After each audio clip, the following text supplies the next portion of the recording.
आज की मॉरल कहानी सुनकर आपको बड़ा मज़ा आएगा। ये कहानी एक गांव में रहने वाले बनिए, किसान और मोची के इर्द गिर्द घूमती है। तो चलिए अब कहानी को स्टार्ट करते हैं। एक गांव में एक बनिए ने 100 रुपये एक किसान को इन्वेस्टमेंट के तौर पर दिए थे। यानी कि किसान को पैसों की ज़रूरत थी और यह बात जानने पर बनिए ने खुद सामने चलकर उसे 100 रुपये ऑफर किए थे और कहा था कि तुम इनसे जो भी अपने खेत में फसल उगाओगे उससे मुझे कुछ हिस्सा दे देना।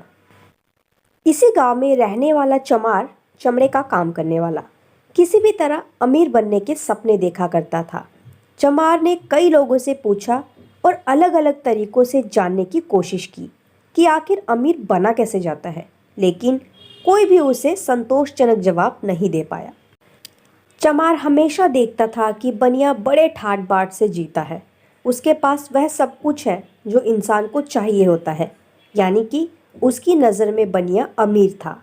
एक बार चमार के मन में विचार आया, क्यों ना मैं बनिए के जैसा ही सब कुछ करूं, यानी कि कॉपी, तो मैं भी उसके जैसा अमीर हो जाऊंगा। उस दिन के बाद चमार ने बनिया पर नज़र रखना शुरू कर दिया और वह देखता कि बनिया कैसे अपनी दिनचर्या जीता है और क्या क्या करता है। एक दिन बनिया तीर्थ पर निकल पड़ा। उसके पीछे पीछे नज़र रखते हुए चमार भी निकल पड़ा। तीर्थ पर नदी के पास बनिया ने एक लोटा पानी भरा और सूर्य को नमस्कार करते हुए वह एक संकल्प लेते हुए बोला कि इस वर्ष मैंने जो किसान को 100 रुपये दिया है, मैं वह भगवान को अर्पण करता हूँ, यानी कि मैं अब वह उससे वापस नहीं मांगूंगा। चमार ये सब देख रहा था। उसे लगा कि यही गुप्त तरीका है जिससे बनिया इतना धनवान बन गया होगा।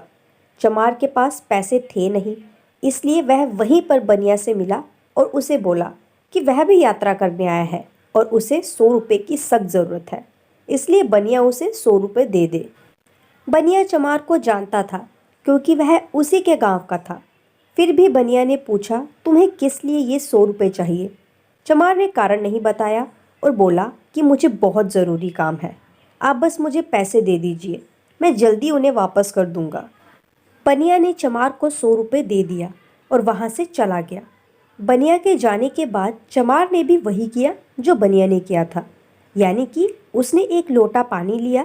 सूर्यदेव के आगे पानी अर्पण करते हुए वह बोला कि मैं बनिए से लिए 100 रुपये भगवान को अर्पण करता हूँ। चमार खुश होते हुए और ये सोचते हुए कि वह भी बनिया की तरह जल्द ही अमीर हो जाएगा, वहाँ से चला गया। फसल कट गई और किसान जिसे बनिया ने 100 रुपये दिए थे उसे काफ़ी फ़ायदा हुआ, इसलिए वह अपनी फसल का कुछ हिस्सा लेकर बनिया के घर आया। किसान बनिया से बोला, आपका 100 रुपये का हिस्सा इसमें से ले लीजिए, अगर आप चाहो तो कुछ ज़्यादा भी ले सकते हैं। बनिया किसान से बोला, मैं ये नहीं ले सकता क्योंकि मैंने जो तुम्हें 100 रुपये दिए थे मैं भगवान के आगे संकल्प करके उनके नाम करके आया हूँ, इसलिए अब उन पर मेरा कोई हक नहीं है। किसान बोला, लेकिन मैंने तो आपसे पैसे लिए हैं, इसलिए मैं तो आपको ज़रूर वापस करूँगा, लेनदार होने के नाते ये मेरा फ़र्ज़ है। बनिए ने किसान से कहा, देखो इस हिस्से को मैं नहीं ले सकता और तुम देना चाहते हो तो एक तरीका है, तुम इस हिस्से को किसी गरीब को दे दो या अपने रिश्तेदारों को दे दो। ऐसा करने से तुम्हारा फ़र्ज़ भी अदा हो जाएगा और मेरा संकल्प भी नहीं टूटेगा। ये सब होते हुए चमार भी देख रहा था। किसान के जाने के बाद बनिए की नज़र चमार पर पड़ी। उसे देखते ही बनिया बोला, क्यों भाई, मेरे 100 रुपये वापस नहीं करने हैं क्या? चमार बोला, कैसे वापस करूं? मैंने वह 100 रुपये भगवान को संकल्प करके उनके नाम कर दिए हैं, बिल्कुल आप ही की तरह। चमार की बात सुनकर बनिया हंसने लगा और बोला, कैसे मूर्खों जैसी बात कर रहे हो? पैसे वह अर्पण किए जाते हैं जो किसी को दिए हो, वह नहीं जो किसी से लिए हो। किसी से लिए पैसे वापस समय पर दे देना यह लेने वाले की जिम्मेदारी होती है, इसलिए तुम मुझे मेरे 100 रुपये वापस दे दो, वरना मैं उसे ज़ोर ज़बरदस्ती करके भी ले सकता हूँ।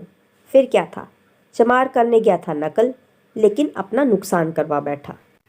आज की ये कहानी हमें सिखाती है कि हम दूसरों के काम को सिर्फ दूर से देखकर सफल नहीं हो सकते। बिना पूरी जानकारी अगर हम उनकी नकल करने की कोशिश करते हैं तो गलतियां होती हैं और नुकसान भी। इसीलिए कोई भी काम या रास्ता बिना जांचे परखे अपनाना नहीं चाहिए।